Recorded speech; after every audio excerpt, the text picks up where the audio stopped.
Hindi lahat ng sasakyan kayang sabayan ang lakas ng loob mo. Pero ito, the next gen Ford Everest Wildtrak 4x4, ginawa para sa mga hindi umatras sa hamon. Matapang sa labas, premium sa loob, meron kang exclusive Wildtrak design. Leather seats na may orange stitching at 12-inch touchscreen na parang cockpit ang future. Sa 4x4 capability nito, walang too far.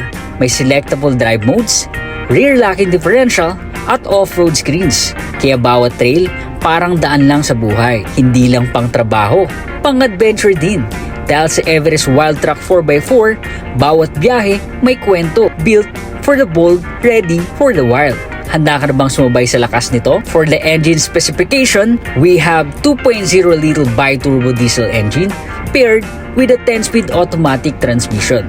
Delivers 210 horsepower and 500 Nm torque, giving you a smooth yet powerful acceleration whether on a city roads, off-road trails. 4x4 capability with selectable drive modes, the Wildtrak 4x4 comes with terrain management system, allowing you to choose from different drive modes: normal, slippery, rock and crawl, mud and ruts, and sand.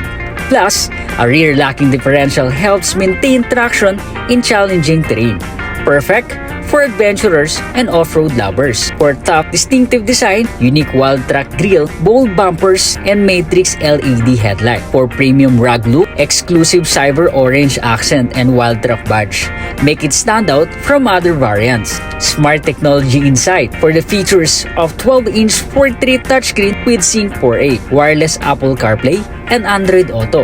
You can also get a fully digital instrument cluster, wireless charger, and a 360-degree camera, giving you a full control visibility. Safe you can trust comes with Ford's Advanced Driver Assist System or ADAS, including adaptive cruise control, lane keeping system, pre-collision assist with automatic emergency braking, blind spot information system, reverse brake assist, so these features help you and your family safe on every journey. For premium comfort and interior, dual zone automatic climate control, panoramic sunroof, leather seat with orange stitching, powered tailgate for convenience, spacious 7-seater cabin design for both comfort and practicality, smart storage utility, plenty of space for luggage and gear, 2,400 kilograms towing capacity, perfect for trailers, roof rails, and side step for added utility. For the Everest Wildtrak 4x4, where toughness meets sophistication, ready for anything, anywhere. Don't forget to subscribe and like the hit button for more Ford tips. What's up mga 4D? Kamusta kayong lahat? Magandang hapon sa ating lahat, no? For today's video ay i-discuss natin kung ano na nga bang features ang meron dito sa loob ng Everest Wildtrak 4x4.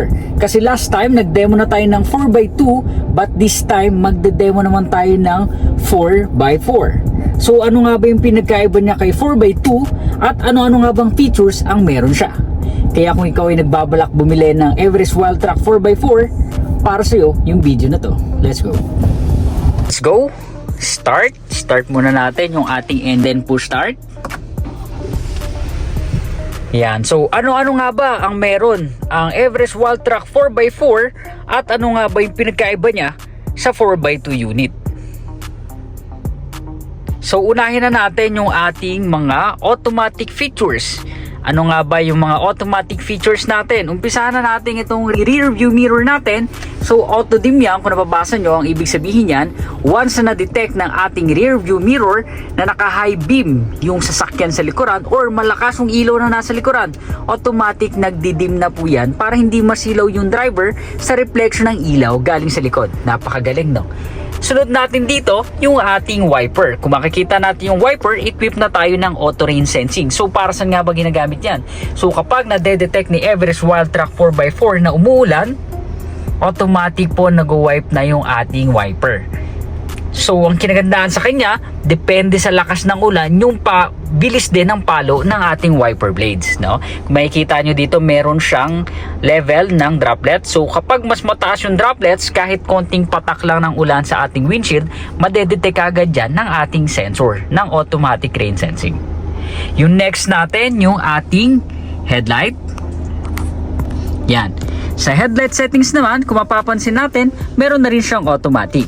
So off, park light, automatic, tsaka yung ating manual turn on ng ating headlight. Sa gilid, meron kang brightness adjustment. Meron kang plus or minus. Kung naliliwanagan ka, especially kapag gabi, pwede mo siyang bawasan. So hindi ka masisilaw sa brightness ng yung infotainment pati na cluster panel. Yan, dito naman sa knob natin, yung circle natin, nandito yung ating fog light and yung rear fog light. Sa side, meron kang tailgate button. So pwede mo nang buksan yung tailgate mo gamit lang yung button sa harap. So sa automatic lamp natin, so kapag na-detect niya na madilim, siya na yung kusang nagbubukas ng ating headlight. So nag-i-start niya ng 5:30 PM, so nag-automatic turn on na yung iyong ilaw. So kung sakali naman na madilim, no, kunyari bigla ang pasok ka sa tunnel or madilim, automatic nagbubukas po yan. Once na-detect ng ating sensor na madilim, automatic magbubukas na po yan ng ilaw. So kapag na-detect niya naman na umaga na, automatic siya na rin po yung nagpapatay ng ilaw. Ang hindi niya lang pinapatay dyan is yung ating daytime running light. So continuous po yan, no? Wala pong turn off yan. Lagi yan naka-on. Always on po yan. Yan, pagdating sa ating steering wheel, ang kinagandahan sa kanya, equip na tayo ng adaptive cruise control. Dalawa kasi ang klase ng cruise control. Yung normal cruise control at yung adaptive cruise control. So si normal cruise control, wala pa siyang capability na mag-brake or i-adapt yung speed ng nasa unahan natin. Like dito sa adaptive cruise control, kung mapapansin nyo, meron na tayong distance bar. So pwede kang mag-set ng distance doon sa sinusundan nating sasakyan sa unahan. So let's say for example, no, nag-set adaptive cruise control, nag-set tayo ng speed ng for example, nag-set tayo ng 100. So sa 100 na yan, nag-set tayo ng 100, so 100 na yan, meron tayong naabutan na sasakyan. Yung speed niya is 90 to 80, yung speed natin 80, ang gagawin niya adaptive cruise control is i-adapt niya yung speed ng nasa unahan.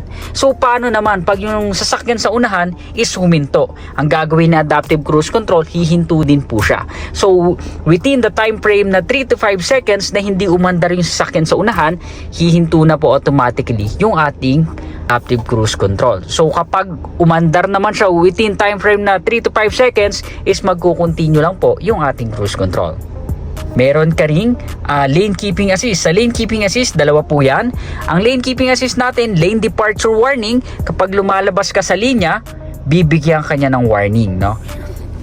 Kapag dinisregard mo yung warning na yun, doon naman papasok si lane keeping aid. Si lane keeping aid, ang gagawin niya, ibabalikan niya ng kusa sa lane for safety. Yan ang kinagandaan sa kanya. Napakagaling, no? Yon. So dako naman tayo dito sa ating mga pintuan. Kung mapapansin nyo, eto na yung kanyang lock and lock. So kapag nilock mo yan, centralized lock na po lahat yan.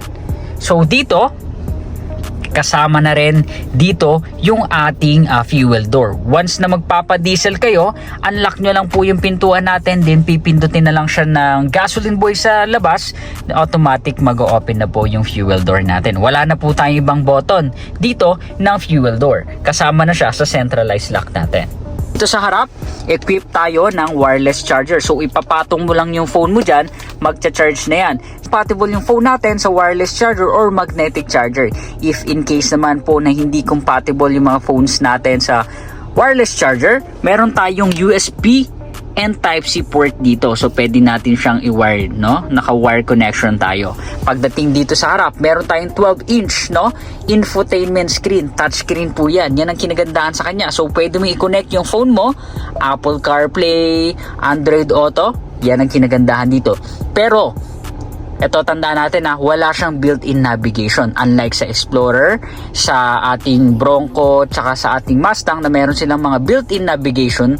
So dito, ang navigation natin dito, mini-mirror lang yung navigational app natin sa phone papunta dito sa ating infotainment. Dito sa harap, ang kinagandahan sa kanya, dual climate control na siya, no? Pwede kang mag-heat and pwede kang mag-cold na rin. So dalawa yan, kung mapapansin nyo, dalawa yan, left and right. So etong left, driver side, kasama yung ating second row. Yan. And eto namang right side natin, designated lang dito sa right passenger natin sa front. Kasi ito yung common na may passenger, no? So dyan, nakadesignated lang yung isang control ng aircon natin dyan. So dito meron kang fan level, plus and minus. Yan. Then yung max defogger, meron tayo kung sakaling nagpa-foggy na yung ating mga salamin. So pwede mo siyang i-max defogger. Meron ka ring max AC. Yan. Tapos dito, ito naman yung ating shifter, gear shift. So sa gear shift, may pinipindot yan dito. Para ma-shift mo siya, para ma-unlock mo siya. Then pwede mo na siyang i-shift. Reverse, equip din tayo ng automatic reverse cam, no? Ang kinagandahan dito, equip tayo ng automatic emergency braking system. So para saan ba siya ginagamit? Once na detect ni Everest Wild Truck na didikit na siya and binigyan kanya ng warning, then dinisregard mo yon, na detect niyang possible collision, nag-i-engage na kagad siya ng automatic emergency braking system. Napakagaling, no? Kung mahilig kang mag-manual, ay bagay na bagay para sa iyo itong Everest Wild Truck. Meron ka ng manual mode. So paano ba mag-manual mode? Lalagyan mo lang siya ng drive, tapos click mo yung manual mode, then ikaw na yung mag-shift manually. Primera, segunda, tercera, kwarta, siya na yan. Then makikita mo, meron kang gear indication dito. Yan, manual 1, manual 2, up to 10 speed ang kinagandaan sa kanya. Hindi lang yon, kasi dito kay Everest Wild Truck 4x4, pwede kang mamili ng selectable drive modes. Katulad nito, pinipihit lang yan. So pipihitin natin. So ano-ano nga ba selectable drive modes ang meron kay Everest Wild Truck? Unang-una, yung ating normal or city driving. So kung city driving lang naman, ito lang yung common na gagamitin natin. Next, yung ating eco mode. Eco mode for fuel efficient. Kung nagtitipid tayo ng diesel, pwede ka dito kay eco mode. Next, yung ating tow and haul. Kapag may hila-hila ka, may tinuto ka, pwede ka dito kay tow and haul. Sleeper mode, ang kinagandahan dito kay sleeper mode, no?